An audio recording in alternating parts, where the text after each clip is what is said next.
Great food is just a short drive to Heinie's BBQ in Lawrenceburg. Mouth-watering is just one way to describe the amazing flavors of the best piece of Hinie in town when you dig into a plate of pulled pork, hand-chopped brisket, chicken, wood-fire oven pizzas, and the menu goes on. Wash it all down with a swig of Hinie Shine lemonade and then make your way over to the gift shop full of Hinie sauces, snacks, and more. Heinie's BBQ, Highway 43 North in Lawrenceburg.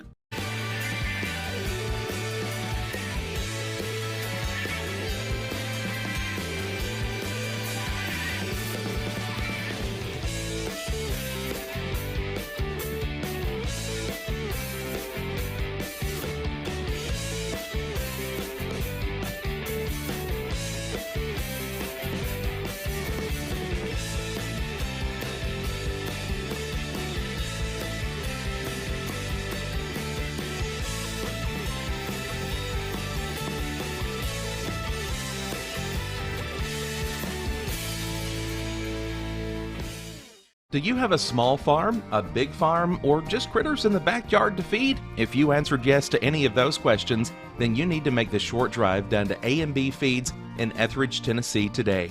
Owner and operator Jamie Ayers has you covered and will treat you right. That's A&B Feeds in Etheridge, Tennessee.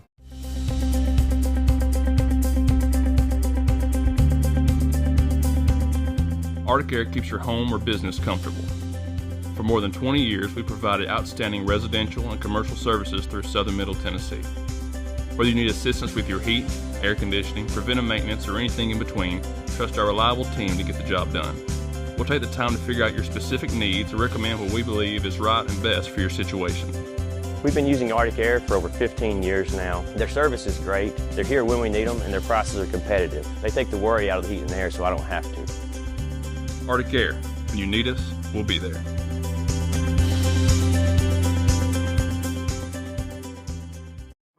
A local law firm respected throughout the state. Generations of clients have turned to Boston, Holt, and Durham since 1948. We assist individuals and businesses with their legal needs, including real estate, property closings, personal injury, employment discrimination, and family law. Our clients get the personal attention and convenience of a hometown law firm with the resources and ability to handle any case. Come see us at Boston, Holt, and Durham. From the xSports Network, this is xSports Live, presented by Heinie's BBQ. And welcome everybody back here to xSports Live at Heinie's BBQ, brought to you by Heinie's BBQ. AJ Good joined alongside Hayden Burks and Cam Mashburn.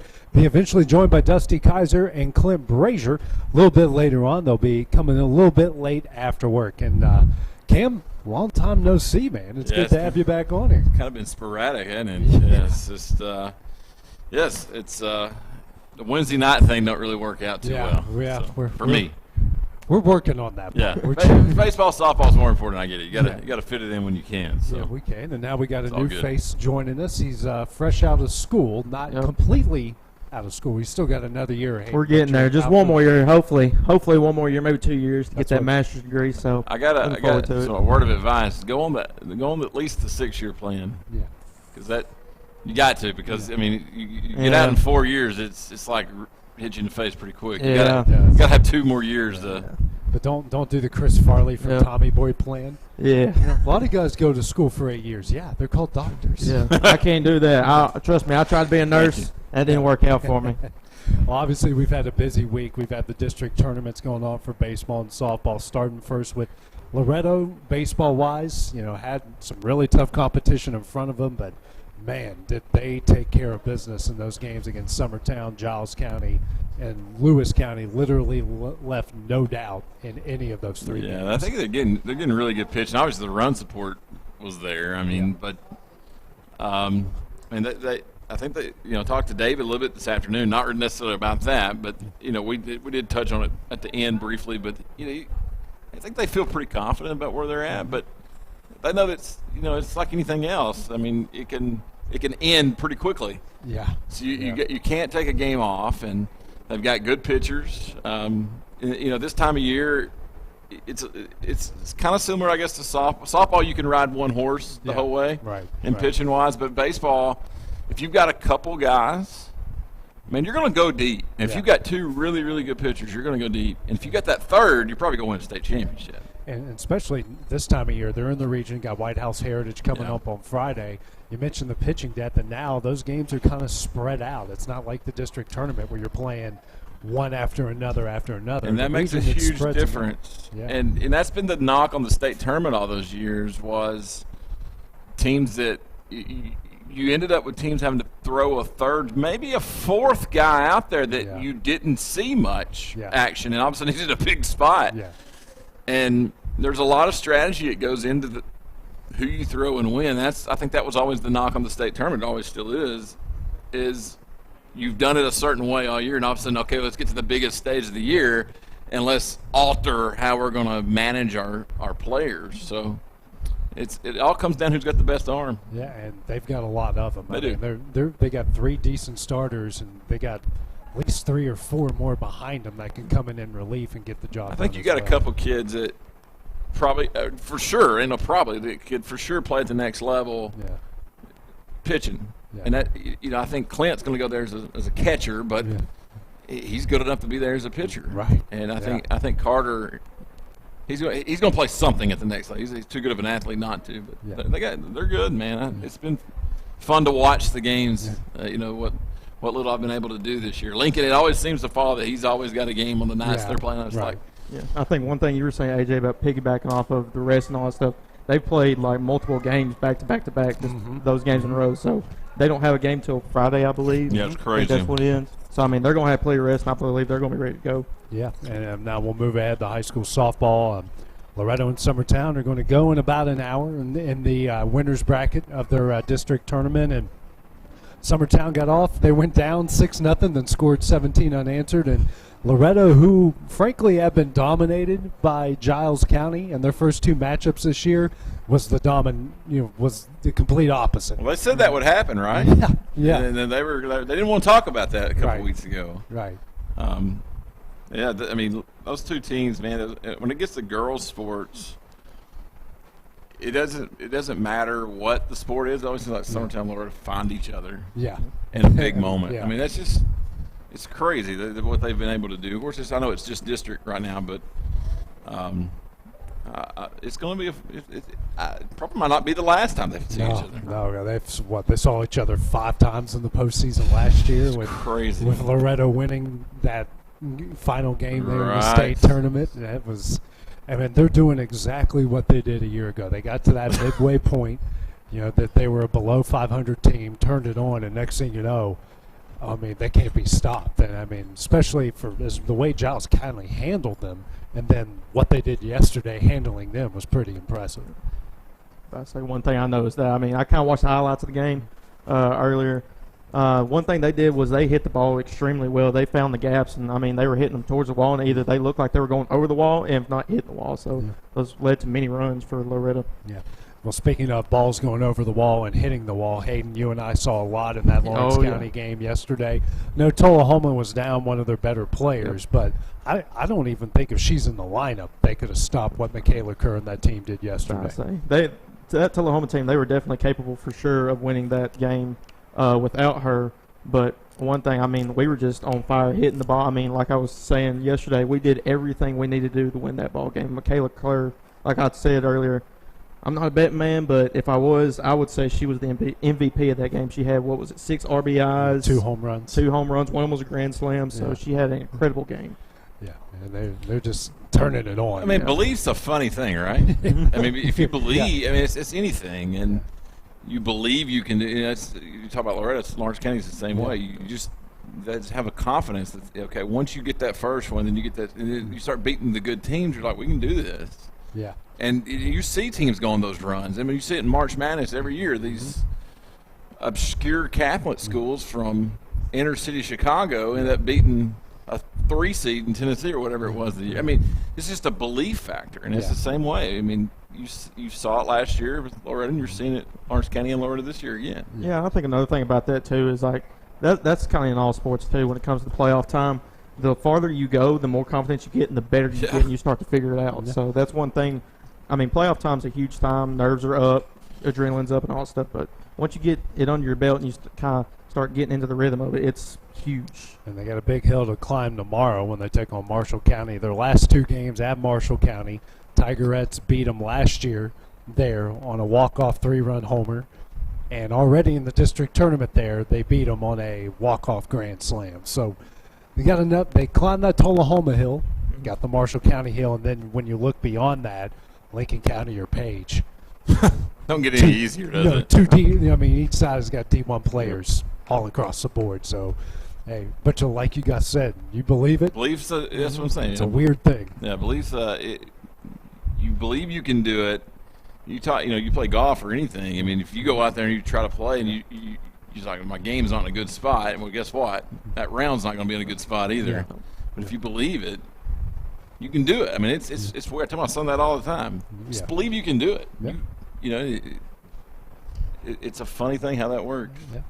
And up next now, we got our guests who are in here, E.O. Kaufman. They are game away from going to the state tournament, team that's 29-1 on the year and had a great year so far, offense, defense, pitching-wise. I mean, if you're a Lawrence County fan and you see what's coming up through the ranks, you got to be really happy what you see with this group right now.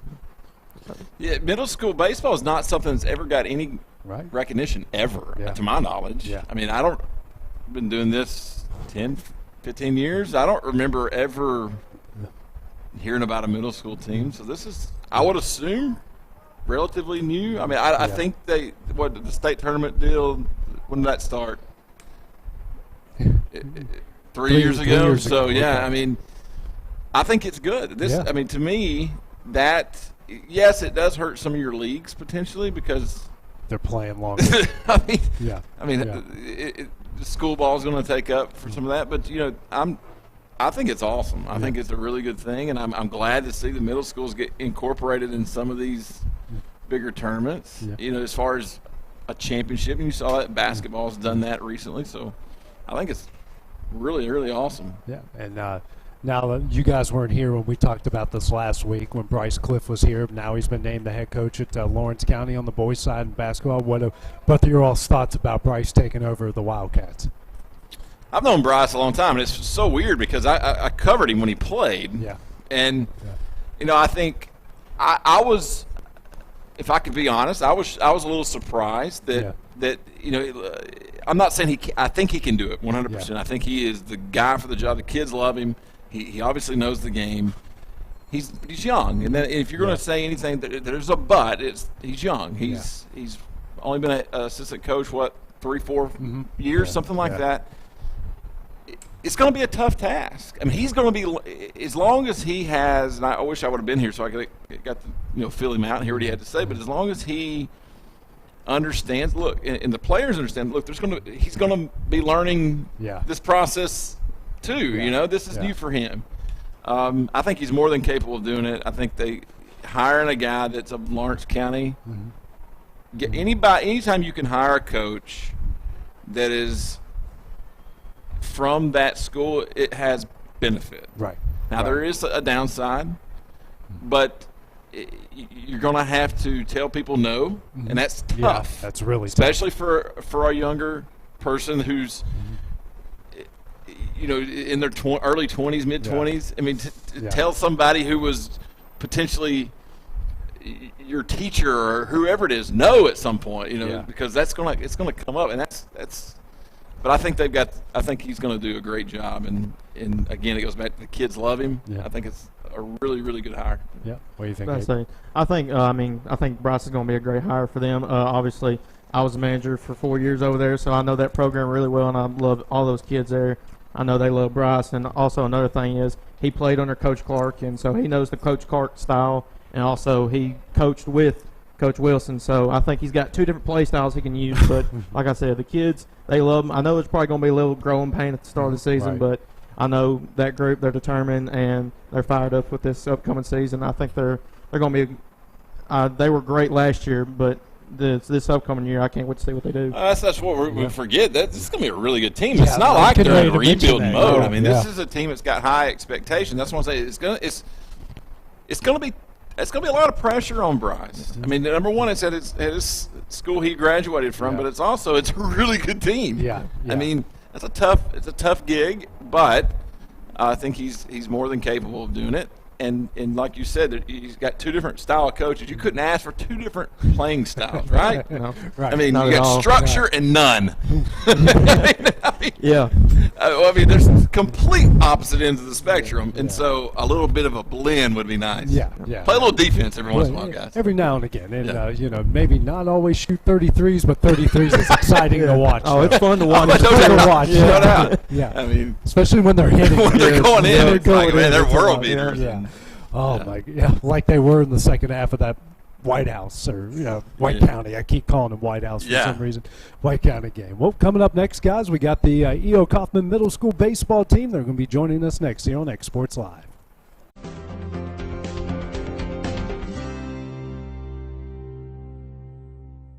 Got a dent, a ding, a scratch, or a bent fender? Major or minor, Car Country Collision Center in Leoma can fix you up. Car Country works with all insurance carriers, gives free estimates, can work on foreign and domestic vehicles, and has experience you can trust. They've been in business since 1990. Unfortunately, accidents happen, but you can get your car back on the road with as little hassle as possible with the help of Car Country. Call 931-852-4708 or stop by at 2567 Highway 43 South in Leoma. Hey everyone, this is Landon Saunders. And this is Nate Patterson with Cloud9 Fiber. We're excited to finally be able to offer Lawrenceburg our blazing fast, reliable, and affordable fiber internet services. If you're looking for a more reliable and more affordable provider, we at Cloud9 Fiber have you covered. Plans start at $50 a month, and we can offer up to a gigabit to your home or business. We are excited to be able to offer your first month of service entirely free. We encourage you to sign up on cloud9fiber.com or by calling 931-201-9098 so we can help you make the switch today. I'm Mike Keith, and my friends at Elliott Johnson Insurance have a great partner in Auto Owners Insurance. Auto Owners makes it easy to get life, home, car, or business insurance. Let Elliott Johnson Insurance find the Auto Owners policy that makes a difference in your life. Call Elliott Johnson Insurance at one of their 3 locations, Florence, Loretto, and Lawrenceburg. Elliott Johnson Insurance, moving forward for our clients every day. Employee Resources Credit Union is an easy solution to banking, offering a personal, simple, yet modern way to bank. When you bank with ERCU, you are a shareholder, meaning you own a piece of the pie. And we make it easy with the convenience of digital banking, with service you won't find at another financial institution, including low to zero fees and incredible rates. We have the technology you need with the personal service you deserve, right here in your own neighborhood. Employee Resources Credit Union, not for profit, for service. This is the xSports Network. And welcome back here to xSports Live at Hinie's BBQ. Joined by the E.O. Kaufman Middle School baseball team. We got head coach Chad Moore, Jack Emerson, Brooks Durham, and Jake Moore. And guys, been quite a ride. 29-1 right now this season. You guys have played very well. How would you guys assess your play here through these first 30 games? Man, it's been a lot of fun. I mean, again, anytime you deal with 13, 14-year-old boys, you never know what you're going to get from day to day. But they've done everything we've asked them to do. Coach Emerson, Coach Landtroop, and Coach James. And, again, couldn't ask for a better group of kids. And they've worked extremely hard, and it's paid off. I mean, we're 29-1 and a chance Thursday night to play to go to the state tournament. So pretty cool experience for these kids. Yeah, Jack, for the rest of you guys, how will you assess how the season's gone so far? I feel like we've been executing. Our pitch has been good. We've been hitting great, and one of us gets hurt, like Jake, we got somebody else there to fill it in. Brooks? We've had a lot of fun. We've had a lot of good games. We've fought really hard. We've got some good pitching, good hitting, good fielding most of the time. We've just won some ball games. Yeah, Jake? Started back in December. I mean, we had 6 a.m. practices before school twice a week, and that's what it's all come down to at this point, just getting in, putting in the extra work. So that's been a huge role for this team. Did you guys see the success coming the way that this season's played out for you? Well, listen, Coach Emerson and myself, we've coached these kids since they were 5 years old. these kids played all the way through Cal Ripken baseball, and there was never a season they didn't win a state championship in Cal Ripken baseball. From the time they were 6 years old through their 12-year-old year. Obviously, they missed the COVID year. Nobody won it. So we knew this was a really talented group of kids.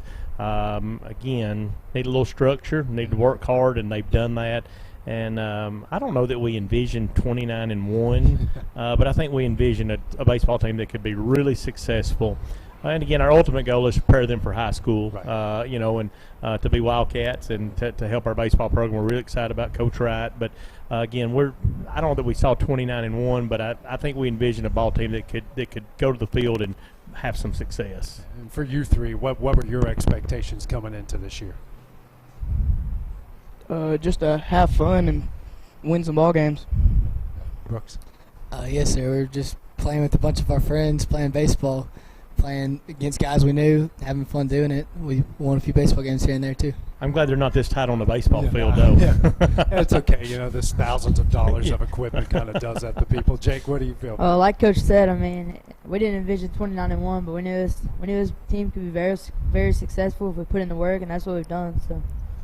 You look. I know the state tournament's 3-4 years old. And yeah. You guys are on the kind of the precipice of history here, a game away from making that trip. Just how special would that be for this team and for the school to make it there? We've talked a lot about that. Again, we want to produce baseball players, but we also want to produce young men who that as they grow up, they're going to be respectful. And listen, we've got some kids on our team, and I told them, I said, you're a turd, but be a respectful turd, and again, go do life, be funny, enjoy it. And we've got some kids like, the A.J. Daniels and the Logan Mazes of the world. And, man, those guys, they love life, and you never know where they're going to be and what's going to come out of their mouth.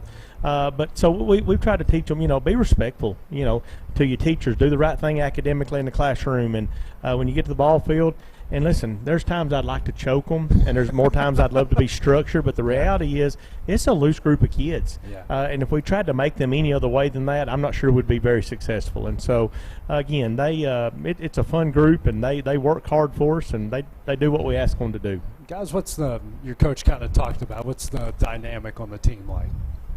Just, play loose, just have fun. Yeah. Brooks? We're really goofy. We try to stay focused often, but we joke around a lot. We always keep it loose on the field. Yeah. Jake? Yeah, I think that's our style of play. I think if we play tight, then we make more mental mistakes. But I think if that's our style of play, then you just gotta let it go, and that's if we're gonna win like that, just keep on doing it. Yeah. What you got, Aiden? I was gonna ask Coach. Y'all are 29-1. I remember I called you earlier, and y'all gave me some information that y'all are conference champions this year.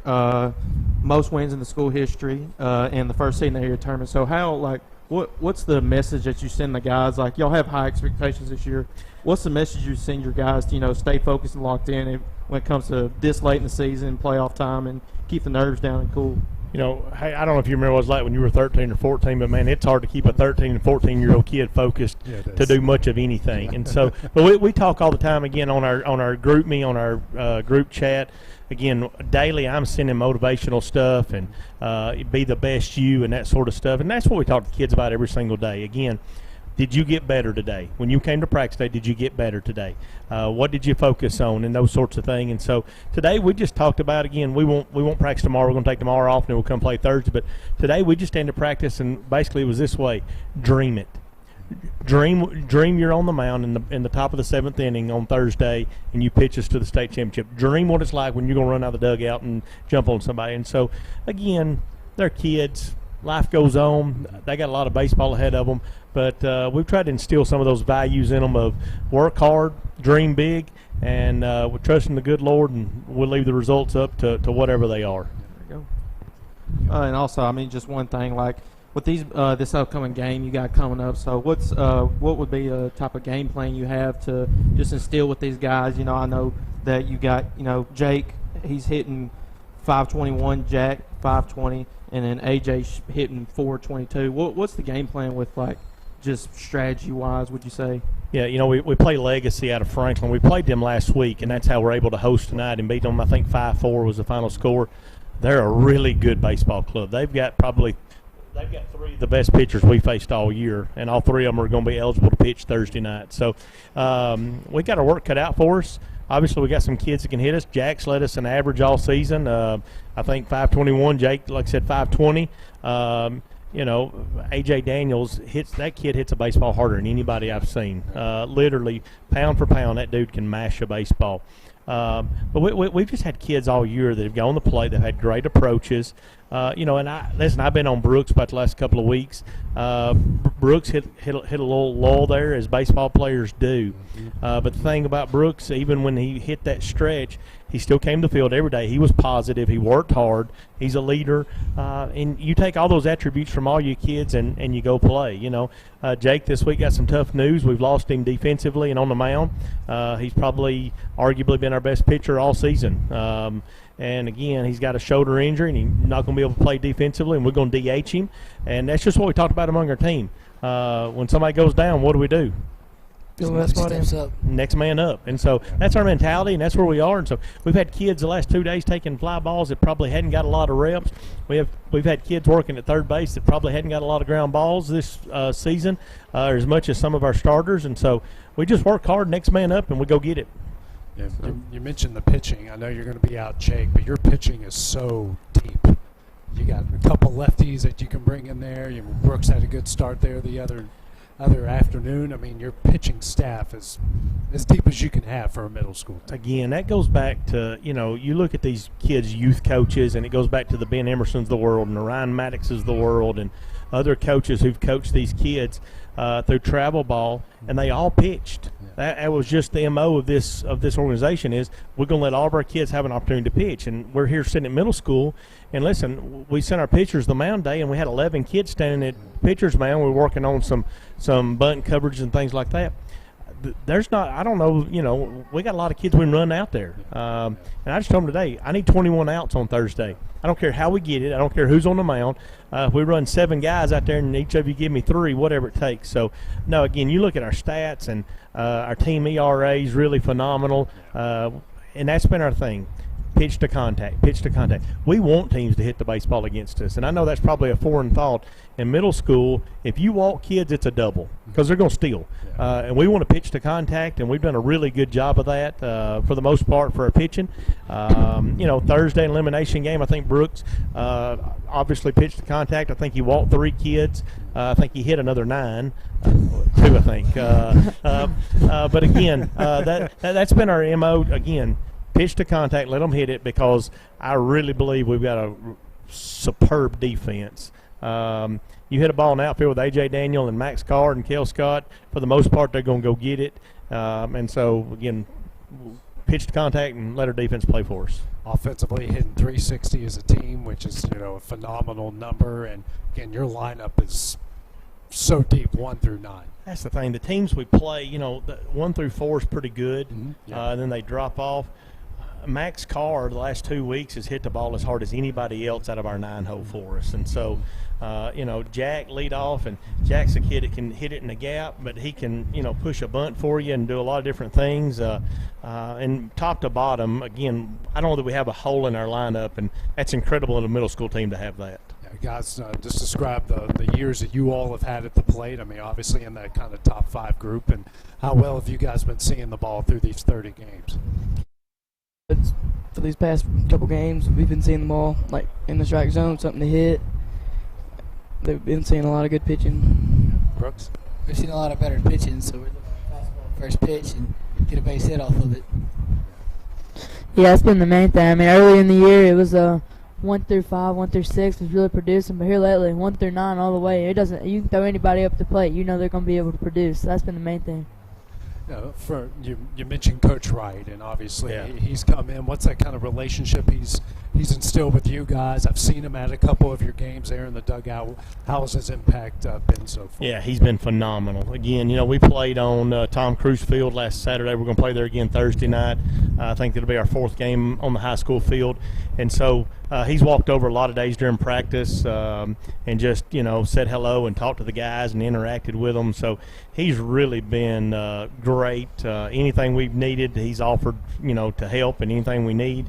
And so I'm excited about where that's going. Again, love Brad White. He was a dear friend of mine, and is a dear friend of mine. But I'm excited about where we are as a program and where that program is going to be heading. And obviously took some knocks this year. I think that was to be expected. But as what I've told him all along, I think help's coming, Coach. Hang on. And I think this group's going to be able to go and help that program. And what was it like? I mean, he's mentioned it. You guys have played on what you're eventually going to play on here in a couple years. What's it like been playing at Tom Cruise Field these last couple games? It's a nice field. You get like good hops on there, nice dirt. It just looks good out there. Even the good hops hadn't helped Jack a whole lot though at times, right? Brooks. Grass is real green. Dirt's really nice. It's not very holy. It's real smooth. Watered, it gets great. Mounds, best mound we've played on. Yeah, I mean, he's changed that field around, and that's been one of the main things. Just like the culture around that place is different. You know, whenever you walk on the field, you respect the field. You do things right, and you really respect what he does. And you guys really liked it Saturday. You hit, 5 doubles off the wall in the out there? Yeah, I mean, again, it's just one of those days where we got a kid got hot, and it just it's contagious. And we hit a lot of balls in the gap Saturday, and that's fun baseball when it happens. Yeah.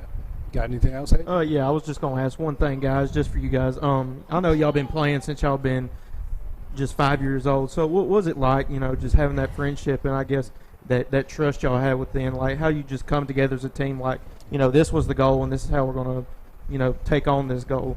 Yes, sir. I was telling Coach the other day, I look at the non-starters on the field right now, and it's pretty much the same group that we've been sticking with the whole time.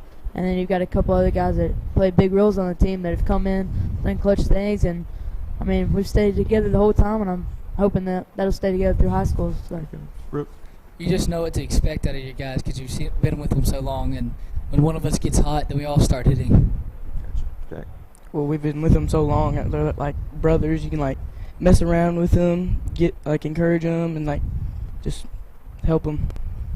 And hey, just the other day at practice, we had to stop, and I said, all right, guys, because listen, they'll dog each other, man. I mean, and listen, before long, I mean, I got a fist fight going on in center field, between 2 or 3 of them, and we joke about that, but, I mean, again, we've been wearing Jack out about catching the ball at shortstop, and listen, this guy here, I mean, can be Houdini, and again, he makes 1 or 2 errors, and we're on him, and listen, Brooks, all these kids are multi-sport athletes.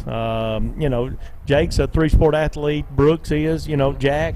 Again, Jack does baseball and I think football, and he's on the girls' dance team at school. And so, again, they're all 3-sport athletes, and they're active. And again, you can tell by their smiles, man. They're contagious kids, and they're a lot of fun to be around. And finally, obviously, big game coming up on Thursday. You guys are 1 step away. Just for everybody, how excited are you for that game? Y'all answer that. How excited are you? I mean, like I said, we know what to expect of them. They're a good team. They can hit. I mean, we've had some really clutch guys come up in really tough situations. I'll use Trenton Waller for an example. Lefty, who, I mean, ain't going to blow up past you, but he's come in, just throwing it straight up to him, pitching to contact, like Coach said, and we've made plays for him, so that's helped us really all year. And the coaching staff's carried us a long way, so I'm excited to see what we can do Thursday. Trenton's been a great energy setter in the dugout, then coming in the mound, throwing 8 balls straight, then going 1, 2, 3 on 4 pitches with guys in warm-ups, and then he's a great dude. But playing for a state tournament we're looking forward to it. We got to deal with legacy. We got to play our game, but we can do it. Jeff? Like Jake said, they're a good team, and we got plenty of people that can come in and do the job. There's just like Trenton, he can throw strikes. Logan can. You got everybody else can throw. Even Hood. Even Hood. Even Hood. Yep. Yeah, we got a lot of respect for Legacy. Again, we played them last week at their place, beat them 5-4. Again, they've got 3 quality arms, going to be high school arms throwing. They hit the ball really, really well. They're fundamental. It's going to be a battle Thursday. I believe that. Again, I'll go to battle with these 3 kids and that team that we've got any day of the week. I wouldn't trade them for anybody in the world. And so I'm excited about what's going to happen. And win, lose, or draw, I promise you we'll fight to the end. First pitch, 5 o'clock, right? 5 o'clock. All right, first pitch against the Legacy at 5 o'clock from Tom Cruise Field. Come out and support the team, and if you can't make it, have the game on xSports Live. Thanks for coming by guys. here tonight, Appreciate guys. It. Thanks, AJ. All right, well, coming up next, me and the guys are going to talk about our all-time 90s teams, our best players from the 90s, who we think would be on our all-time team. That's coming up next here on xSports Live. For decades, First Class Charter has provided high-quality motor coach transportation services to the Tennessee Valley. With numerous safety and cleanliness accreditations, First Class Charter is ready to make your group trip a reality. Contact us today by visiting firstclasscharter.net.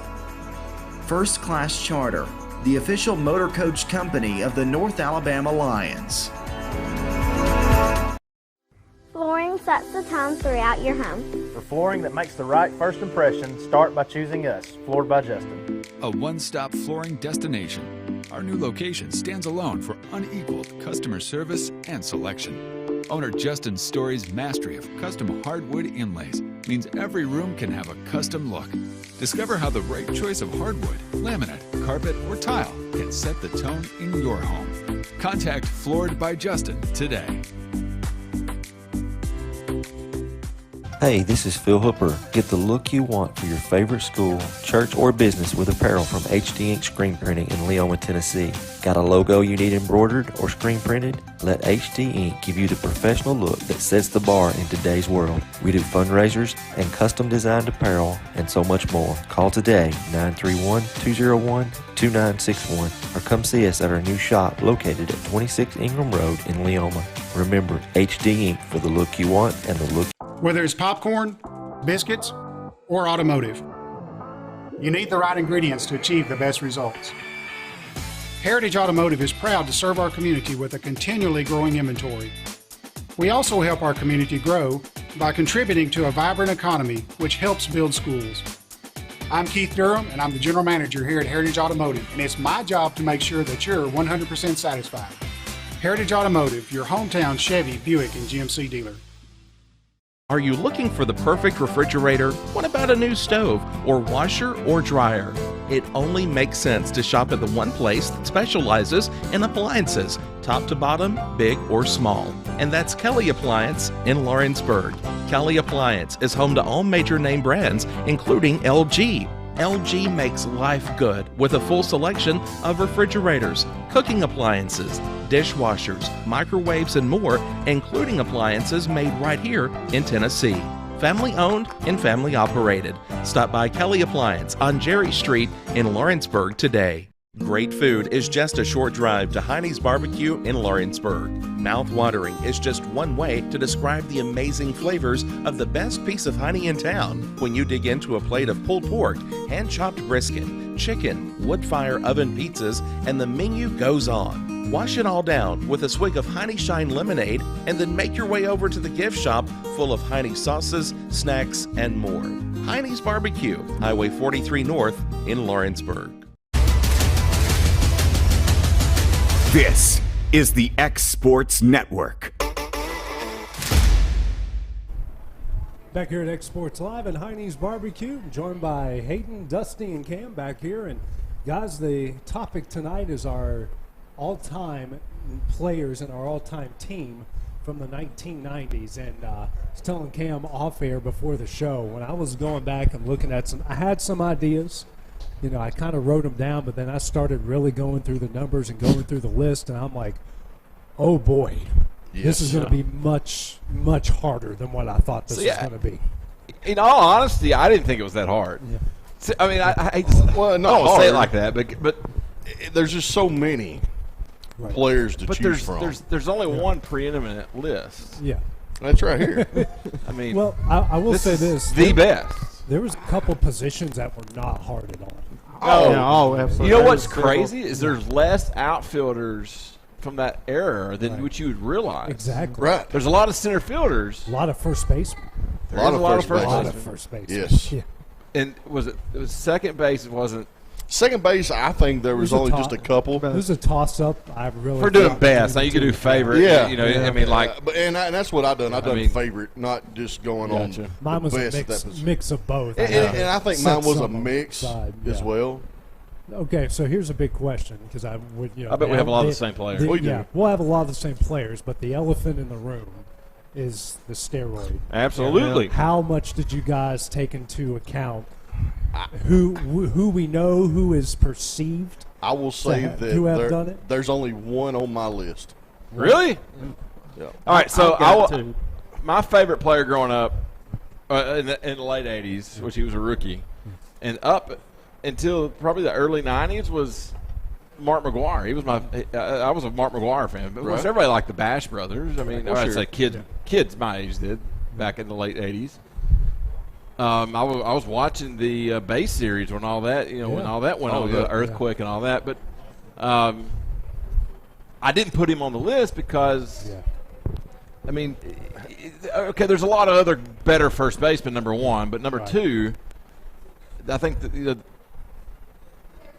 you look at him in '88 and you look at him in '98. It's kind of like Barry Bonds. Like 70 well, pounds. Barry Bonds was a Hall of Famer long before. Yeah. You're right, but but we're just talking looking wise. Yeah, I mean, dude, this guy.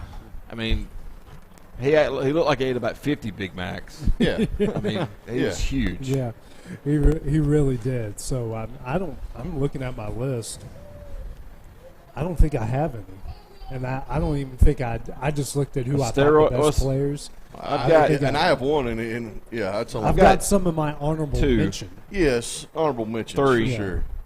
So, you guys just want to go position by position? Yeah, I think so. Okay, so we'll start off at first base. I think that might have been one of the deepest. I think it was, but I think a lot of us and I haven't looked at Cam's list, but I think I'm just going to say that probably 3 out of the 4 of us probably got the same guy. Okay, well, you want to go, Cam? Go ahead. Go ahead. I got Frank Thomas. That's what I got. Really? I would have swore somebody would have put Fred McGriff. I'm a Brace guy, but I just know. I mean, Frank Thomas, you was talking about McGuire being your favorite player. Yeah. Frank Thomas was. He was one of my favorites. Yeah, but McGuire was not a good defensive first baseman, and he wasn't a complete hitter like No, he Frank wasn't. Thomas was. No. I mean, Frank Thomas was. I mean, his he hit like it's ridiculous. 320, 300 home runs, and almost 1,100 RBIs with 2 MVPs. I mean, I've got him right here. I put Frank Thomas as well. He's got a 301 batting average, 2,468 hits, 521 home runs, 1,700 RBIs. So 2 MVP awards and 5 All-Star selections. So Silver Slugger award year after year. And he hit 320 in the 90s, which is unreal. Now, I'm the guy who's the outlier. Hold on. Let me guess. Can I guess? Yeah. Mark Grace. You got it. I knew it. I knew he was going Cubs. He's one of 2 Cubs on the list, but the other guy kind of split time in between the Cubs and another team. But did you guys know Mark Grace led? The other one's Greg Maddux, but you want to start? Yeah. Did you guys know Mark Grace led the entire decade in hits? I did not know that. I didn't know that, but I mean, he hit 310. So all right. So if you asked me who led the decade in hits, who would you have guessed? Decade, I'm gonna say Bonds. I would have said Tony Gwynn. Or Tony. Oh yeah. So I would have never guessed Mark Grace. That's crazy. Or maybe Griffey, but Mark Grace he had 1,754 hits in the 90s. Wow. And then I know this happened after the 90s, but he got traded in 01 to the Diamondbacks, and what happened to them? Won the World Series. World Series. So I mean, I know it happened after the 90s, but I had to pick one Cub from that decade. I thought about Sandberg at second, but Sandberg's more of an 80s guy than what he was a 90s guy. And then I don't know. I'm still really sour about Sammy Sosa, so I couldn't put Sosa on that list. So. And Sosa, yeah. As a Cubs fan for you, you can be sour about that one. Yeah. So second base now. Who you got, Cam? Second base, Roberto Alomar. Ooh. I went Craig Biggio. I went Biggio. That was a toss-up for me. I was going to go Biggio, and then I took Roberto as well. It's crazy how these are. There's no communication at all. No. Well, Alomar's numbers hit in the 90s hit 308, 135 home runs, 732 RBIs, and to Cam's point, he had 8 Gold Gloves. 8 Gold Gloves. And the spitting incident. They only had 10 to give away in that decade. He won 8 of them. Right. I mean, Biggio hit 297, 4 Gold Gloves, but the all-time. He had a better on-base percentage, better slugging percentage than when Alomar And he'd did. done it for a long time. And he got And he hit was a by jerk. the pitch more. Yeah. I mean, anyway, Alomar he still is, as far as I know. I mean, but Biggio? Oh yeah, you heard the stories about Biggio? Oh, he's a jerk. I just remember the Alomar spitting in the umpire. Oh, now that was that was pretty bad. No, but- I'm not saying Alomar's a jerk. I mean, I just I don't know nothing about. I just Yeah. I always liked Craig Biggio too. I was Yes. like, he's good, but I mean, yeah. I mean, I'm gonna throw I him might in need on to the start bus. looking up some. I'm sure David's got a few. Well, I mean, Craig that Biggio yeah. stories. He played in Houston, Yeah. for a brief period. So yeah. I'm sure between the two of them, I don't think there's a wrong answer between the two of them. No, Those there's are- not. No, that's one of those spots where you had two guys and you're really not Yeah. going wrong Right. either way. No. So, shortstop. Shortstop. So if there's going to be a homer pick, this would be it for me. But Yeah. I think it's either between Larkin and Ozzie. So I went with Larkin. Barry Larkin was my favorite Yeah. player. To this day, he's still my favorite player. Yeah, he's a good dude too. I mean, he's a good person. So I took Larkin too. That's a I good took Cal choice Ripken memory. Jr. Well, see that gummit. Yeah. So it is a three-headed, right? I forgot about. Yeah, he was. but Larkin was my next guy. But- He's an honorable mention as a second shortstop. Cal was in the '80s as well. So I mean, Yeah, but he did great things in the '90s. Yeah, I too, mean, so, he was still playing. I think he's at a probably high the level. best shortstop ever. Yeah. I would think. Yeah, right? yeah. Who's your probably. I also took Cal Ripken Jr. Yeah, I mean, 2 MVPs and like 19 All-Star games. That's how many seasons did he play? 22, wasn't it? Yeah, He played a lot. He played a lot. Yeah, a lot. It's over 2,000 games. There's two kind of omissions here, and it Ozzie? might be personal. Not Ozzie. I thought about Ozzie, but I think of more of Ozzie as late 70s, 80s. Yeah, But Jeter and A-Rod. But no. So, but those are they come in the mid '90s though, Yeah. right? They did, but Yeah. they didn't start. It was the late '90s. I mean, Jeter obviously. Jeter had already. Yeah. Well, yeah, Jeter won a title in '99 And well, his first one's in 96. or 90. Yeah, his first one's one '96, and I don't know. I guess I was never a Jeter fan because I hated neither. the Yankees. I hate I the think that's a Yankees. sentiment a lot of people share. Yeah. Yes. Yeah. Is that I think that's why we just automatically like, just brain push didn't away. even go there. yeah. I mean, my brain did No, literally. I never yeah. even No. went to Jeter. Yeah. No, it was not even Never. on. Not even on yeah. the list. I looked at him and then I was just kind of like, well, no, there's other names in the 90s that just had. And I'm never that going had to put better A-Rod numbers. on my list. Yeah. I'm- If he had played the whole decade, maybe. Maybe. You know, But yeah. Yeah. I just don't think he. And listen, A-Rod was the better player. Yeah. But he has that cloud hanging He over does him. have a cloud. Yeah. And again, he only played a part of the decade. Right. He was really good in that part, and I mean He that was. Seattle team was. Oh, that Seattle team so was stacked. You had They didn't win you had, anything. I know you had Randy Johnson, King Griffey Jr., and A-Rod, Well, and, you had and Jay Edgar Martin. Martinez, And you had Jay Buhner, Yeah, too, Jay playing Buhner first at the base. time. yeah. the Then you first. had Or Mike Cameron, Yeah. the Yes. 5-home run in the game. Yeah, Yeah. I mean, golly, man, how did that? That's a loaded How does that team not win? The Yankees beat them in '96, They did. right? They beat Well, them in their 96. big weakness was outside of Randy Johnson, no pitching. They had no pitching. That's right. They sunk all their eggs in their head. Yeah. And didn't That's have right. They anybody didn't have on the any mound. pitching. Yeah. That's Yeah. right. Yeah. So now moving on to third, I think we're going to be pretty unanimous. I think this is going to be unanimous. Yeah, I think so. Yeah. Chipper Jones. That's Yep. Yep. I looked up the best third baseman of the '90s today. I mean, it's He is the wrestler. I always go like, if I'm trading a baseball card, could I get anything out of value out of anybody but Chipper Jones? Not in this area for sure. No, not in the '90s. I think Chipper was great in the 2000s, but when you look at what he did in the '90s, he just set himself apart so much from Yeah, he everybody else distanced at that everybody. position. And I think Matt Williams for the Giants. Yeah. You know, I think he's one that probably don't get a lot of credit. Yeah. The way he played the game. Yeah, he's another part of that Diamondbacks team that they made a trade for that won the Yes. World Series. So, what would be some other third baseman though? There's not Terry Pendleton. but Terry Pendleton. I thought about But he's Scott- a likable yeah. guy. But he's not a Yeah. Hall of Famer. No, I No. thought about Scott Rowland, but he didn't start playing What about Wade until Boggs? 96. Wade Boggs. I mean, you think Wade about- Boggs would be the other one. Yeah, you know, he's late 80. You know, but Yeah, he is our. But the '90s, you think about he had that Yankees era, and then he played on that Tampa team that was. Yes, that was- Remember, they had Vinny Castillo, Jose Canseco, Fred McGriff, And Wade Wade Boggs. Like we all thought, like holy geez, here comes the Rays, and they were off. We need to have a show. It's just David telling stories, Yes. and he would do it. I've got one recorded.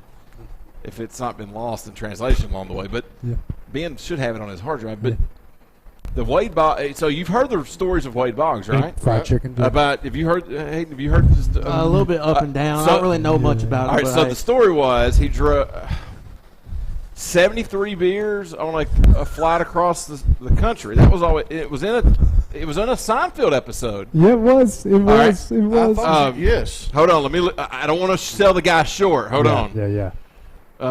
But he always was it him that ate fried chicken before? He ate fried chicken. He ate fried chicken and drank a lot of beer. All right. 107 beers. Okay, 107 on a cross country flight. I asked David because David played on the Yankees team with Wade. He's like, is those stories about Wade true? He said, dude, you have no idea. He said, absolutely. He said He said it was a case of beer in the locker room, and he had one in his hand going to the bus. It was one on the way to the airport, one on the plane. It was constant. That's some Andre the Giant level. Yes. They were legit. Yeah. Legit. He said, I don't know if it was 107, but it was. And he always, in every picture of him in the locker room is like him with his shirt off, and the dude's ripped. He's jacked. So the story David told me, and he'll have to verify, I may get something wrong, but he said the night he did that it was a flight where it was some obscure 50, 60 beers on a flight. They had a game the next day, an afternoon game. Wade, they're like, there's no way this guy's going to be played. Nope, shows up early and goes 3 for 4. They just don't build those guys. No, those guys are not in MLB. He's still alive. His liver is still intact. Yeah, as far as we know. Yeah. Like Jim Thome never worked out in the offseason. No. Show up in spring training and he's got jacked. 600 home runs. So we'll now go to the outfield portion. I didn't go position by position. I just went outfield. I set mine I set mine up that way is by position. Okay. Well, go ahead, Dustin. Left field, I got Albert Bell. Ooh, he was on my honorable mention list.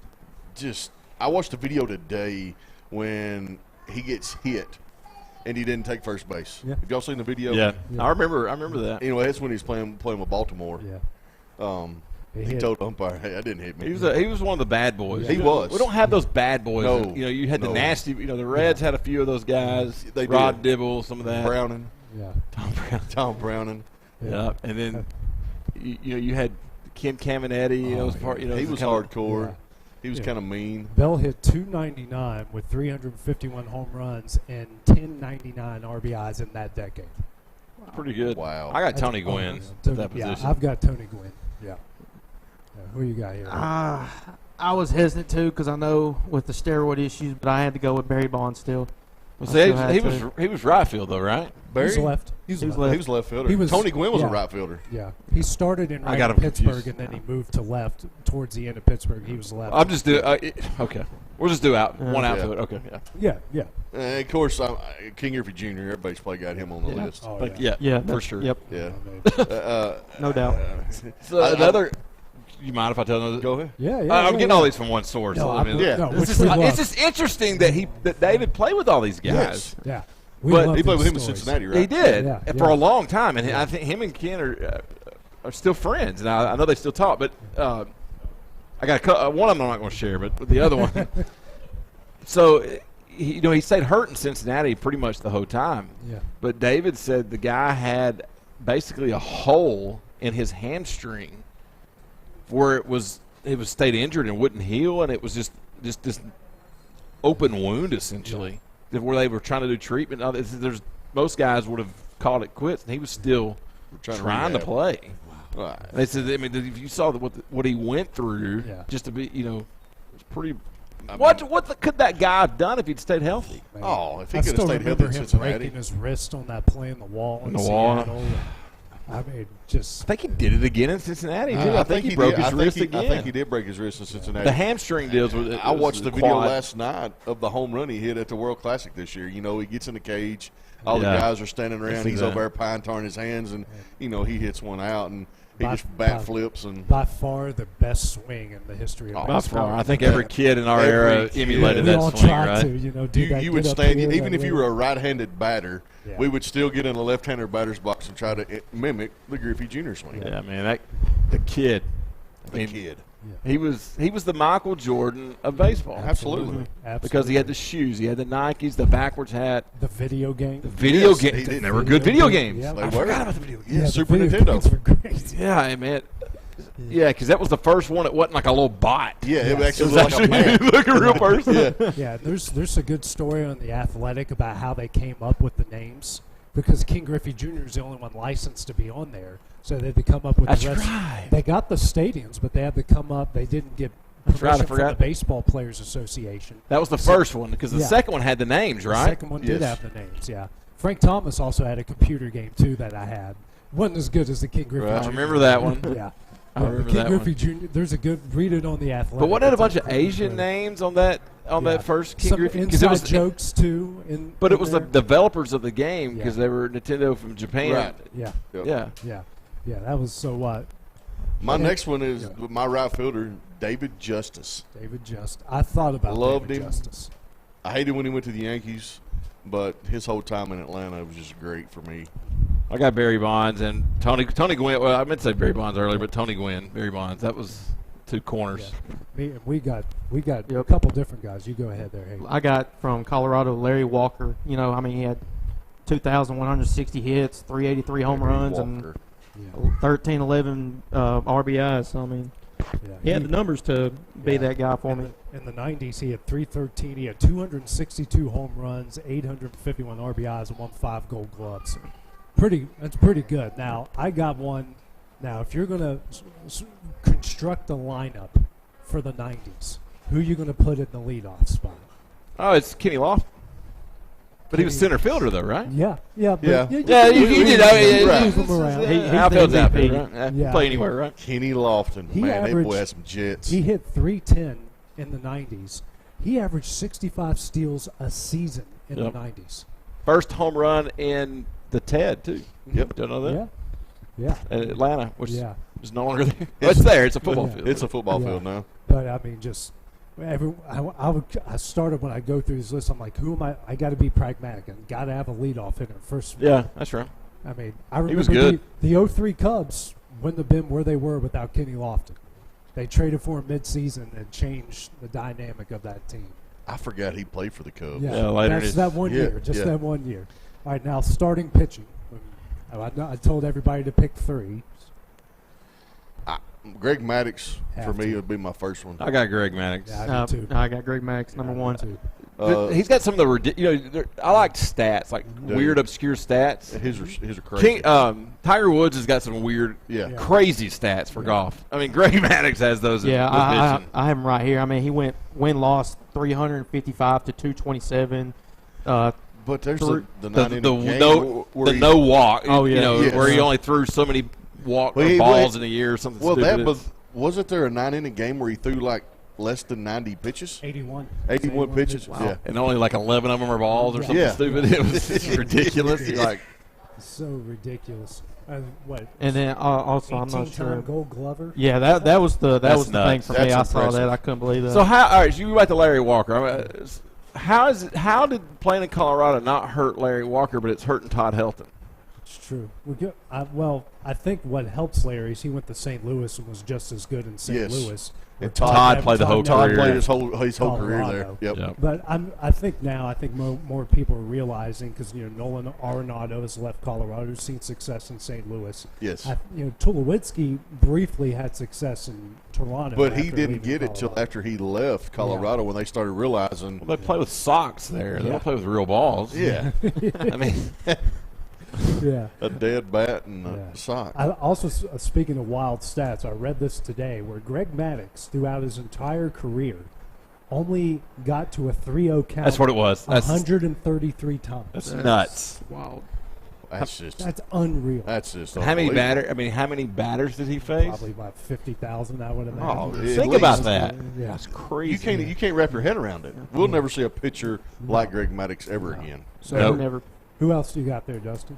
My second one is the one from that era, and the steroid guy, and that's Clemens. Clemens.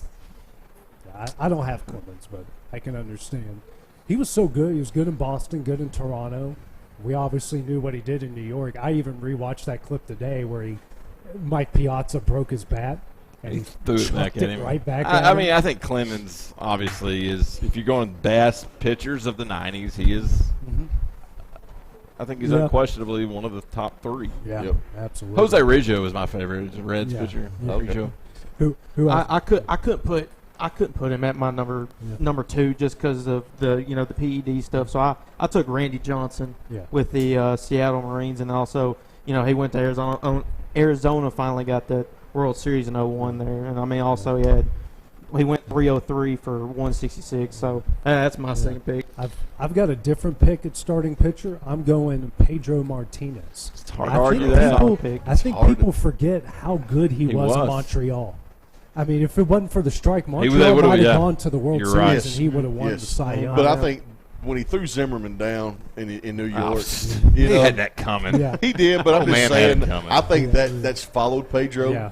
Even to this day. You do? I think it has. I just believe love that. him for it. Yes, I'm not saying. I mean, I think it was great. I mean, I would have been better if he'd like body slammed him or suplexed him or something. I do. I saw a stat about Pedro. He had the best season as far as complete games go. Speaking of that Montreal season, he threw 13 complete games before they went on strike that year. It's nuts. Wow. The most Maddox ever threw in a year was 10. He had 13 before they even went on strike. Pedro was a different bird. He was. He was. And Randy Johnson, he was my third. Yeah, Clemens. Randy Johnson, same here. Was I mean, the bird, the when where he exploded the bird. I mean, where you hit the pigeon might be the greatest baseball video of all time. Yeah, I did skip a position. I overlooked it, but catcher. Yeah. I had Nolan Ryan on my list too. Okay. I know he was late '80s. Yeah. But just everybody's seen facing Nolan, and it just 44 years old and still throw 100. Yeah. That's just impressive. Yes. Catching wise, I got Pudge. I got Pudge too. That's what I got. Yeah. I've got Mike Piazza. I You weren't even alive then. Oh, I had to do my homework today. I would. He's known for the home run after exactly. 9/11. That's why I took him for the home Braves. runs. So, Mike Piazza, those were the two I considered, was Pudge and Avon. Well, sure. You look at the WAR and all the fancy stats. I mean, Avon comes out on top for sure. But Mike Piazza, you need to read. He was a rich kid. He grew up really, really wealthy family. But you need to read about him owning the soccer franchise in France. Was it France or Italy? Italy. It was Italy, yeah. You need to read about that. You'll change your opinion of Mike Piazza if you think he's a likable I've guy. read that story. I've watched the short documentary on it. It's nuts. I mean, this guy was a certified head case. Yeah. I think probably still is. He probably still is. He was the last pick in that draft when he was drafted. The only reason he got drafted because Tommy Lasorda owed Ted Williams a favor and picked him up. Yeah. Tommy Lasorda did it as a favor to Mike Piazza's dad. Ted Williams, the video it goes around is Ted Williams. Tommy Lasorda brought Ted Williams to Mike Piazza's house as a 15-year-old. Yeah. And Ted Williams is losing his mind. Right. It's like, this is the best kid I've ever seen. Yeah. He's the best 15-year-old I've ever seen. Yeah. He's using some colorful language. Yeah, but look it up. Right. It's pretty cool. I saw that clip on Twitter yesterday. Oh, really? Yeah. So that's odd. That's I funny. remember watching that. So now we'll go to closer. Oh, I didn't have a closer. Yeah. But There's a few good options. I got Lee Smith. Okay. Wow. I mean, he's the best, right? Yeah. Well, I mean, as far as the all-time save. All-time, but I mean, just Mariano now. Mario broke it, that's right. I think, but Rivera was more in the 2000s. Yeah. Well, the bulk of a lot of that did come in the 90s. Yeah. Yeah. But Lee Smith, just big and just nasty. Dennis Eckersley. Yeah. Ooh, Yeah. man. Because he was a starter in the 80s, right? And then he moved to the bullpen. Yeah. He went to the Cardinals for a while, right? Is that right? He was a starter for the Cubs. Then he went from A's, Cubs to the Red Sox, then from the Red Sox to the A's. Yeah, and Oakland was where and he wrapped it up in St. Louis, I believe. I think so. Yeah. But he wasn't in the 90s very much. No, yeah. but early that. Yeah. Yeah. Then you had, of course, everybody here was Mark Wohlers. Mark Wohlers down here. But he exploded. I mean, his head case. Yes, Yeah. crazy. John Rocker. John Rocker was a nut. Gotta love John Rocker. I went with Trevor Hoffman. Yeah. Oh, San Diego. Because I've got a personal story to it. So he was in A-ball as a shortstop in Charleston, West Virginia. A guy from my hometown. who I grew up with. I grew up with his son. His name's Jim Lett. David probably knows who Jim is. And so he's a shortstop. He can't field, can't hit, but they notice he's got a cannon for an arm. So they take him out to the bullpen, get him throwing. He does really, really well, and they eventually turn him. He was with the Reds originally, turned him into a closer, and the rest was history. It started right there with someone from my hometown in Winfield, West Virginia. Recognizing he has talent. It's a crazy. I did bigger closers. That's literally what I was talking to you about earlier. I said this was probably the hardest one for me between Trevor Hoffman. I had to go with Marino Rivera just because of his resume wise. I mean, he had 4 World Series, including all those. But I mean, like Trevor, I think if he would have actually was drafted as a pitcher, he probably would be my number one for sure, easily. Yeah, and he also had wasn't great in the postseason. No matter both of his stints in San Diego postseason wise were not great, and his stint in Milwaukee in the postseason wasn't good either. So I can understand. Is there any honorable mentions you guys thought of and didn't? One have of mine was Kirby Puckett.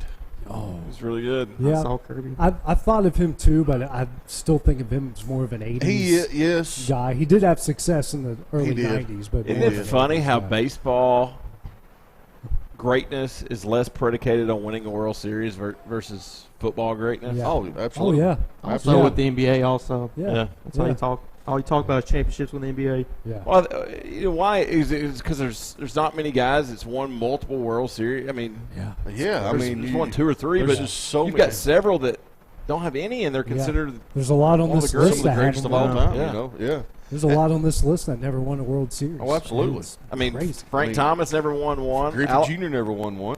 Never. That's right. Alomar never won one. Chipper only had one. Larkin Larkin only had one. That's right. Maddox only had one. Barry never won one. Yeah, Barry never won one. Clemens did have some. Johnson had won a couple. Yeah, Randy won Maddox one. only had the one. Yeah. Well, that's the biggest shame of any baseball '90s thing is the fact that the Braves only had one World Series. Yeah. As good as they were. I was going to bring that up, but as good as they it were, hurts me. Yeah, don't. It hurts. I've got 2 names on the honorable mention. Juan Gonzalez. Oh, yeah. Remember he tried to be the first guy to 200 RBIs, and he came up like 10 short. Yep. For the Rangers, right? Yep. Yeah, he had 296, 339 home runs, 1068 RBIs in that decade. And another one, speaking of how deep we were at first base, Jeff Bagwell.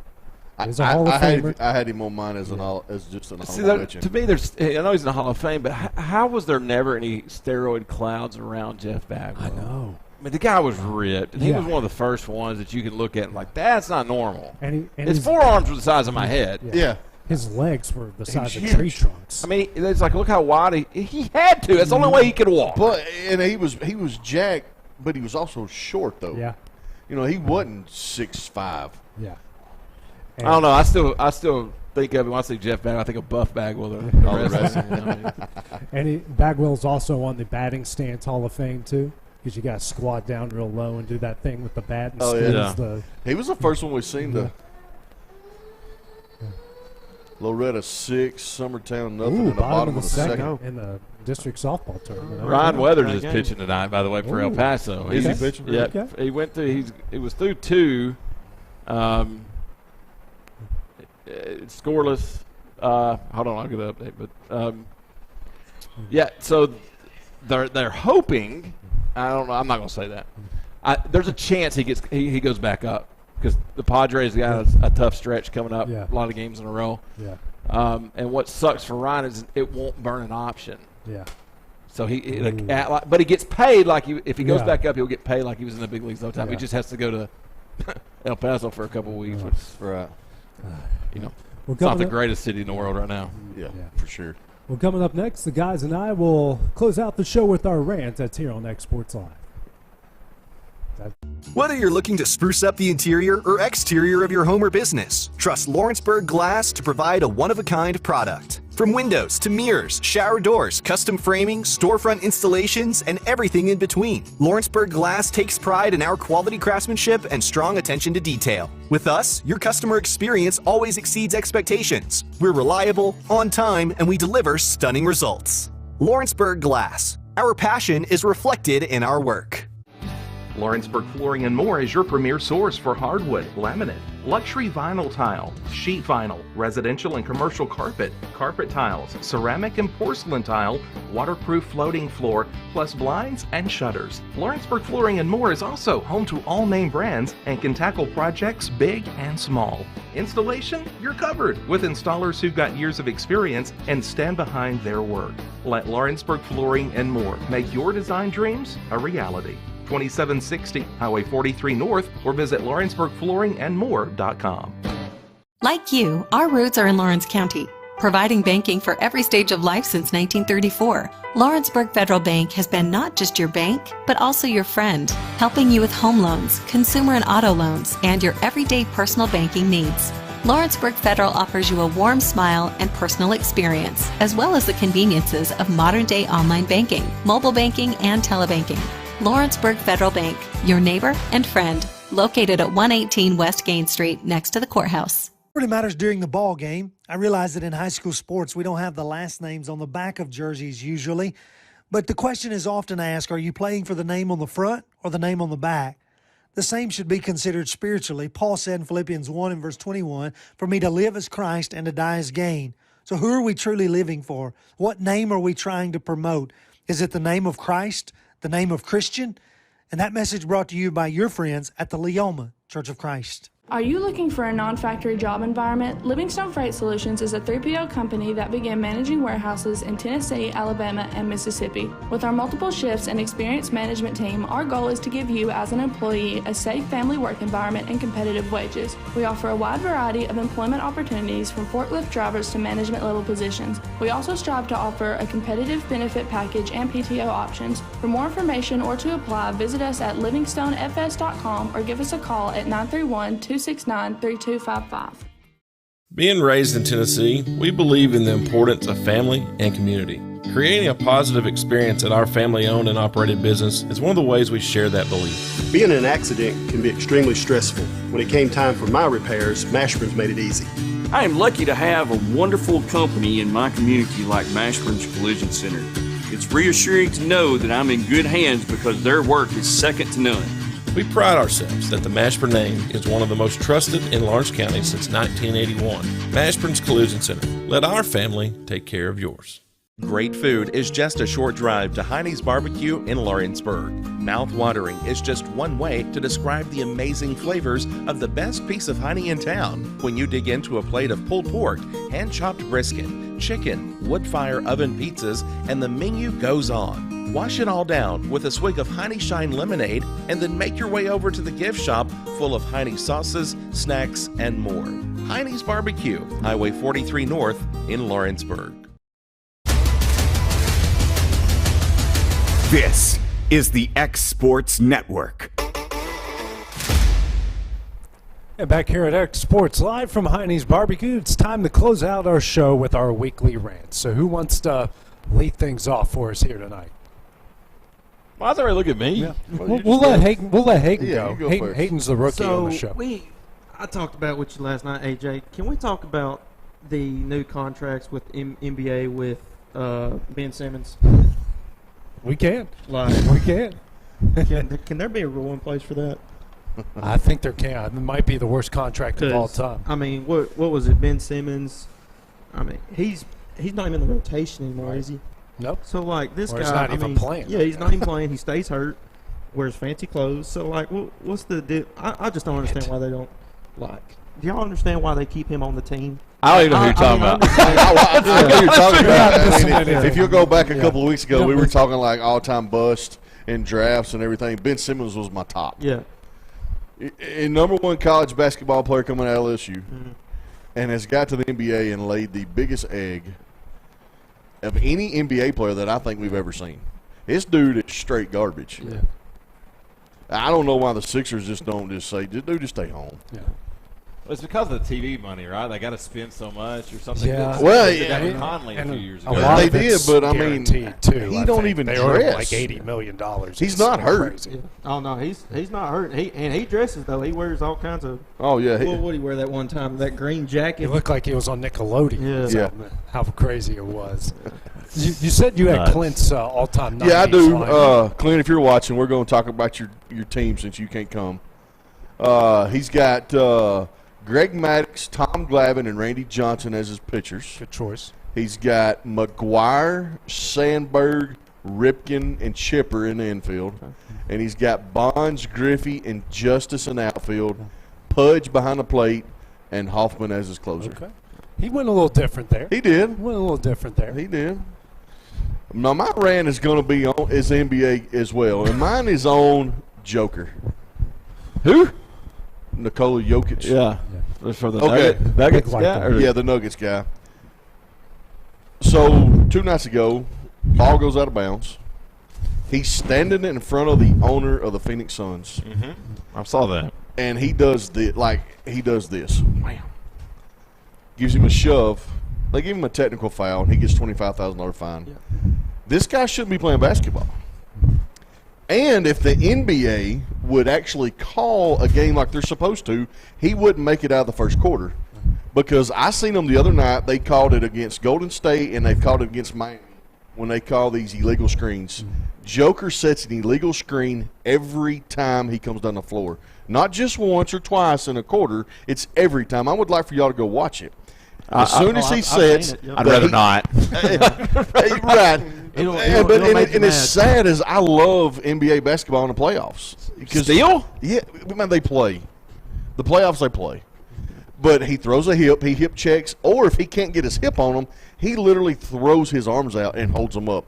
And they just think it's the grandest thing in the world. I think he's terrible, and he scores 50 a night, and I wish they wouldn't even let him play basketball. So that's my rant is I can't stand Denver and Joker. I mean, I get that. I totally agree with you about the fan thing because, well, I mean, that's that was the owner of the Suns. That's the owner of the Suns. New owner, right? Yes. But he didn't know that. Did he know that was the owner? Absolutely. Oh, yes. I think so. Yeah, but you can see the video, like, and of course, it's not that the owner did it. Like, the owner was just holding the ball and just was going to be giving it back once the players got up because they were diving for a ball. So is this like an owner, like a Mark Cuban type owner who's kind of in the middle of stuff, or is this kind of like he's on the front row. Yeah. He's on the. He was right there, right. But.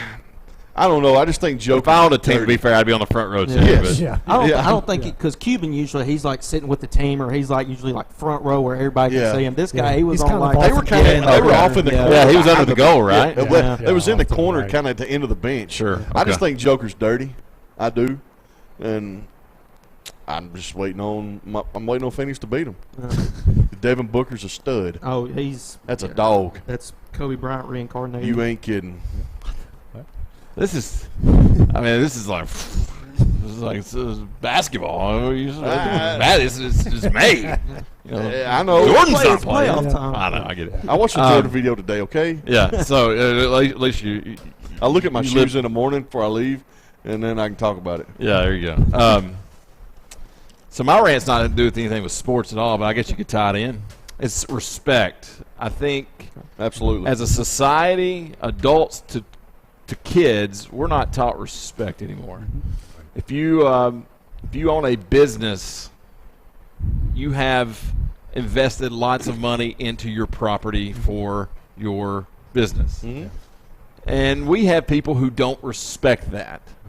And I had a situation where I had barricades set up for a reason for repairs on a parking lot. Right. I had kids over the weekend move those barricades to park their trailers on the parking lot. Think about that. Yeah. Why would you do that? There's signs everywhere, no parking, whatever. So why would you do that? Well, that too, but why would they pick Mashpin's Collision? Well, there's a reason. Oh, okay. I mean, they were patronizing a business next door. Okay. Okay. All right. Okay. So that's the makes sense. This is but yeah, it still doesn't justify. But that's why they were there. Okay. Right.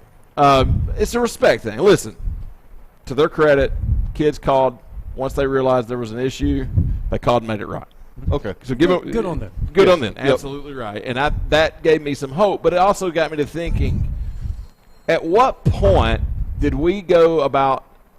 I try to teach Lincoln a lot of things about respect. Absolutely. Yeah. What point do we say, I don't respect your stuff, I don't respect you as a person? You should never. I mean, we're there, in I see stuff you go anywhere where there's a lot of people, and you'll see a kid. Where's the ballpark? It's Walmart. Wherever you're at, a restaurant. There's a kid destroying something there. I promise you. Yeah. If you look, there's a kid destroying something, and the parents sitting over there letting it happen. Yeah. Like Kevin destroying his equipment, and Ben's probably just going to let it happen. But in all seriousness, it's about respect. Right. And you see that in basketball. You see that in football. You see that it carries over into sports. Racing, man. They don't respect the officials. They don't respect the coaches. Absolutely. They don't respect their teammates. The game. They don't respect the game. Yeah. If you don't respect the coach or your teammates, you don't respect the game anyways. Not at all. It's so. And I go to the parent. I just go to your racing. It is. We're not teaching kids respect, and respect is not something that. So, like, if it's a younger kid, I don't have to earn that respect. They have to earn my respect, and I think that's hard for society because we're all equal. Right. Well, no, no, Lincoln, you don't get the same privileges I get. Yeah. You know, because I'm paying for this roof over our house. Yeah. If I say go take the dog out, you go take the dog out. Yeah. Yeah. You know what I Yes. mean? You don't get that respect yet, or that's beneath you. You know, but you have to give that to me. And it's this you know, younger and generation. I think that's hard for kids to understand. It's almost like they feel entitled. Oh, that's absolutely right. I think adults feel entitled. Well, there's too. a lot of adults. Absolutely. I mean, I deserve that new car. That's why we have the debt crisis we have. I mean, let's be honest. Yeah. I mean, but listen, man, just respect. That's all I ask. And it's not necessarily even to do with me. I see it across the board. Oh, it's a problem. not- yeah. You gotta teach your kids respect. Kids, if your parents ain't taught you how to respect somebody, go see AJ. He'll teach you all about it. Yeah. He'll teach you how to respect Yeah. you. 'Cause I'm not going to be the guy that's going to do it. I'm just going to tell you need to learn They're not going to like the way I'm going to teach it. Yeah, probably not on my end either.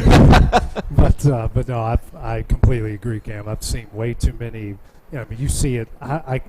I try to avoid. I try to block those accounts, but like being disrespectful to teachers and some of the stuff that's happening in the classrooms. I mean, nowadays, like I hear the horror stories from my wife, and that enforcer blood wants me to go all Chris Pronger and break in there and start breaking necks. Yeah.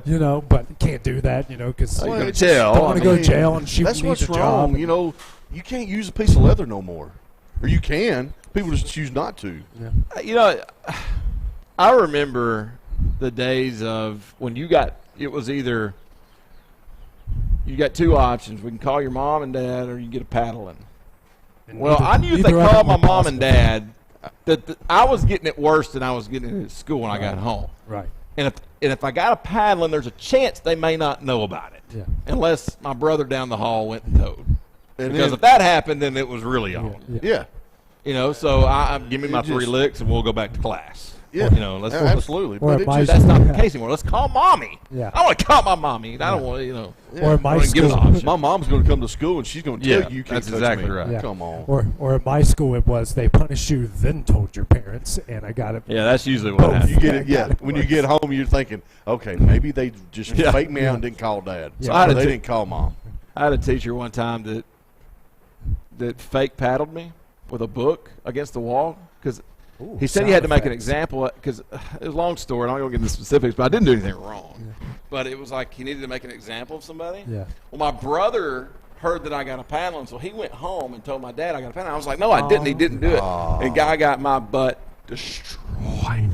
And it wasn't by listen, I ain't going to say my dad was an abuser or anything like that because he was not, but look, he worked on cars, and whatever was readily available, and he was strong. He's strong. That's what you got whipped with, Yeah.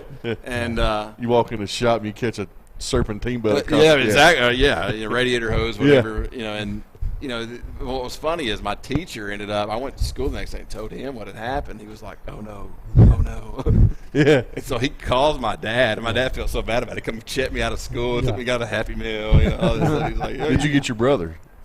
Oh, he thought I really did get a paddling though. He didn't know any different. Yeah. He didn't know any different. Yeah. I think one last thing about that. I think this has something to do with it too. Absolutely Just because Social role media. models. Yes. Social media and role models. These kids are watching these guys like YouTubers. Sports figures and all that stuff. And hey, that's another rant for another time. Yeah. We let our kids look at these sports guys, and I'll say it. respect. There's none. It's just they don't respect themselves. They don't respect their wives. They don't respect their kids. No, they think it's cool to go out and party. When they get on the basketball game, we'll use NBA again. And they're going to go do this, but yet their wife's at home raising their 3 kids. Right. It just. Well, you think about social media. You can criticize, and I've done it. Listen, I'm guilty, guys. But you can get on social media and say something negative about someone, and there's no repercussions. Right. None. I've said this before. I think on this show. When I don't know who told me this, but when we lost the fact that when I can dog somebody, not have to worry about getting punched in the mouth, when that went away, society went the crap. Yep. Yeah. I mean, because when we were growing up, if I said something about somebody, guess what? Friday night, they're going to be hunting my butt down. Absolutely. It's going to be a brawl. Yeah. Unless I make some amends real quick. Yeah. You had to worry about getting. Now you can just type it on your phone. Yeah. Go back to bed. Yeah, we come up with the same time frame. Exactly. Yeah. We did exactly. Yeah. And it just. Well, it is what it is. You'd meet up in town somewhere, and I can point my finger straight across this roof of this building right here to place used to be the stockyard, and Dixon Branch is where it was in Loretto. Every school had that. Did your school have that? Oh yeah. You had the spot where you had your. It was out in the middle of the woods, but you had to have 4-wheel drive to get out there. Oh, we didn't have coal mine problems. We wouldn't. But we had a spot in the middle of the woods where all that. Yeah, the old coal mine. They get down. The old coal mine. Just drive off in the hole. What about Bob Huggins, by the way? That was actually going to be the subject of my. Okay, sorry. Let's go ahead. Yeah, let's go. The subject of my rant. So for those who don't know, just look up Bob Huggins on social media, listen to the clip, and get the context for yourself. He said, comparing Xavier fans, now he has a history of Xavier being the head coach at Cincinnati. For those who don't know, Cincinnati Xavier basketball is a extremely bitter rivalry. There's been fights, there's been suspensions. They're always good. Both teams are always good, which makes that rivalry good. So Huggins has a lot of bad blood, and West Virginia went through Xavier and lost this year, so that doesn't help add to that. So he said something about their fans, called them a derogatory term to the, you got to take a breath before I say this, the LGBTQ plus RFVS whatever community. But it wasn't a good term. He shouldn't have said it. Now, my rant is, does he deserve to be fired for this? Suspended? Probably. Fined? Absolutely. Any sort of punishment? You bet. But does he deserve to be fired? I don't believe so. In his many years as the coach of West Virginia, as a coach at Kansas State, as a coach at Cincinnati, even when he was at the NAIA level at Walsh, never said anything remotely to that. How are we really going to cancel a 47-year Hall of Fame career over a guy joking around with his buddies? Now, he did know he was live, but sometimes, as we all know, we get in that mode and we forget. He might have had a few. It's off season. Yeah. He does have a driver around Morgantown. I know the guy's name, but I just don't think I'm always for second chances, unless you claim to go. You're about to go out and shoot a bunch of people. Then that's one thing. But just to call a fan base a derogatory term. Should be punished? Absolutely. Should he be fired? I don't think so. I think something we miss in this society is grace. He came out immediately, apologized. I think there should be some grace. I think people should need to be a little more forgiving when it comes to that, because we all make mistakes. We all have said some pretty jacked up stuff over the course of time. We've said jacked up things on air. We all have. Yeah, we all have. It's happened. If you meet somebody and there's a lot of people calling for him to be fired, but if you meet somebody that says, well, he should be fired for that, I guarantee you somewhere in their life, whether it's private, in their car, with their butt, they've said something. Yes. May not be about that particular group of people. Right. But it's about something that somebody would find offensive. Right. Guarantee, Yes. whether it's fat shaming, whether it's race, whether it's religion, something. Mm-hmm. Promise you. Absolutely. Everybody's done it. Right. Doesn't make you a bad person. Yeah. Now, and you shouldn't be fired, especially in his situation, that Hall of Fame career. That is just. 47 years as a head coach. You got to earn. That's the only one you can think of that he said. Yes. That has to add some some levity. What is the word I'm trying to think of? It's like a pass. It has to add up, right? Yeah. Yes, it does. Because it'd be different if this was a first-year coach who meandered his way through the first season. You're like, okay, maybe we do need to move on. But there's a track record. And we can go a lot of ways, but we've let athletes, we let the players do crazy things, say bad things, and we let them back in. Yeah. Look at Patino, man. Look what he's done. And, and he's back He's in. gotten chance after chance. Yeah, he just keeps getting chance. But they do fire him. That's not to say Huggins wouldn't get another chance. I don't think he would. He's at the age where in heart conditions, but I mean, you think about the guy from Barstow got fired, got cancer. I mean, he was rapping a song. Yeah. He was reading the lyrics. Immediately knew he did something wrong. Immediately knew he did something wrong. But they fired him. Yeah, at Barstow, which it's not owned by. It's not. Yeah, it's not owned by Portnoy anymore, and so he didn't want to do it. He says. I mean, right. But it's crazy world we live in. Again, social media. Yeah. There you go. There you go. It goes. It's almost like we have to walk on eggshells, even doing what we do sometimes. Yeah. We have to catch ourselves. I get an angry parent or coach at least 3 times a year. That's how I know I'm doing my job. Yeah. I'm serious. Yeah. I'm serious because if you are bland in this. And you're going to find this out, but if you're bland and you show no emotion, no passion, it's not going to be very fun to listen to. No. But if you are passionate and you're into the moment, you're going to say things that tick off the other team. Yeah. I had another team's coach call me this year, man, because I'm like, look, I'm a homer for my team. Yeah. And this was out of our market team. This is not I would never that's why I don't do the Summertown Loretta game, because I don't want to be put in that situation anymore. But it's going to happen, and that's just part of what we do. Yeah. Well, and you were pointing out an obvious statement as well. You weren't being derogatory to that. I don't want. Out an obvious so statement. people again, you want to talk about what's wrong with society? Let's do that. I mean, but thicken your skin up. That's what I was just. Why can't we criticize if somebody? We said Lawrence County High School, they shoot 33 threes in a game. We didn't say that in a negative way. It's a fact. Yeah. They shoot a lot of threes, man. They did last year. That was the plan. But yes, it would be like one of them calling you after the show tonight and saying, how dare you point that out? Right. That's what happened to me. And I go back to, me and AJ talked about this the other day. I had an official say something to me, to my face, go walking to call a baseball game. Yeah. He said, man, you've been awful rough on me, or rough on us. Yeah. And like I told AJ, okay, so prior to xSports Network in our area, whether you were refereeing basketball or umpiring baseball or football, you got a pass. You could do whatever you wanted to. You can make any call you wanted to. Only video you were getting was off some mom's cell phone. Yeah. That's it. Yeah. Well, now we have all this. There's accountability, but we are hard. I'm speaking from Cam's perspective. I am hard on officials, and that's something I've got to get better at. I've said that.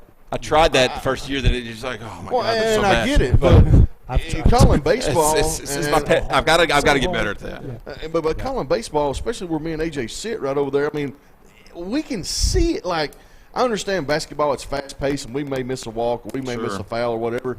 But when you can plainly see a catcher move 6 to 8 inches on the other side of the plate and catch it backhanded, and the umpire go strike.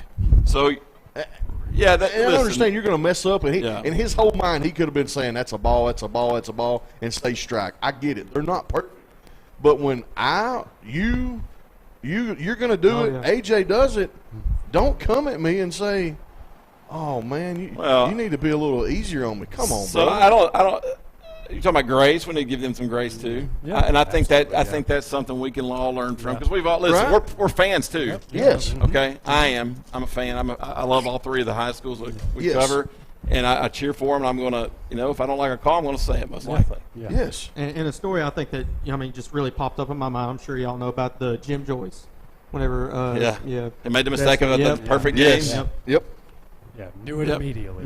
But he admitted it instantly. And so I had the same conversation today with Greg Johnson. Many of y'all know Greg. He was an umpire for many, many years in baseball. We had the same conversation. It's like, look, the officials, if they would not, there's the ones I had the biggest problems with, and you do too. I know this. We've had this conversation. The ones that make it about them. They want to be the center of the attention. That's the whole problem. Okay, you can tell. They don't admit. They don't admit their mistakes. Yeah. They are.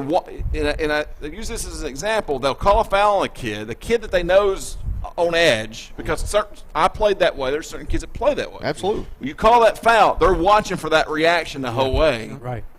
Because they want to hit that whistle and do that tee. Yeah. I mean, that's what they're living for. Yeah. And you know those guys when they walk in, those guys are the problems, not the guys that are trying their best. They're making mistakes. And everybody else gets grouped into it. It all comes to one. The smallest mistake, and you just group in everybody. I'll use two. We got two local officials that have been doing it a long time, Bobby and Curly. Yeah. Listen, they make bad calls just like the rest of them, like I would if I was doing it. But you know what? It's not ever about them. No. No. Pretty even keel. Yes. And I've seen them explain to coaches, here's why I did it, here's what happened. I also heard them, I made a mistake. I missed it. Yeah. We can respect that. Yeah. Yes. Absolutely right. We can respect that, yeah. We don't necessarily have a lot of respect for the guys who make the bad calls, stare, like you said, stare at the kids, stare at coaches. They're waiting. They're trying to bait them. And then they're calling our boss earlier the next morning. Well, when they're holding up the three, when you hold up a three fingers after making a three and they tee you up for it, that's pretty low. Or giving a high five to the guy after making a free throw, and you give them a warning, they do it again, and you tee them up. Really? Because I've said it more than once, and we've seen it right at the Ralph. Like, we've seen our guys get teed up for just showing emotion and not towards TJ. I mean, TJ just. I remember Logan stuck his head in his jersey, just like this, like stuck it up, and I mean, when can you not show emotion? Exactly. And it wasn't toward the official, and he made a foul. He could have been mad at himself. Yeah. That's the ones I have the problem. Not when you miss a block or miss a charge. Okay, so that's a bad call or whatever. Okay. Yes. I mean, that's my opinion. We can move on. Yes. We can move on. But yes. when you take over a game and call 60 fouls, and then with 4 technicals or whatever it is, and you're strutting up. I mean, come on. Yeah, when you got 3 guys on the floor and only 2 of them's blowing a whistle. That happens a lot, too, don't it? It does. We had a lot of that this year. Yeah. All right, Gus. Gosh, you got me fired up now. Man, here we go.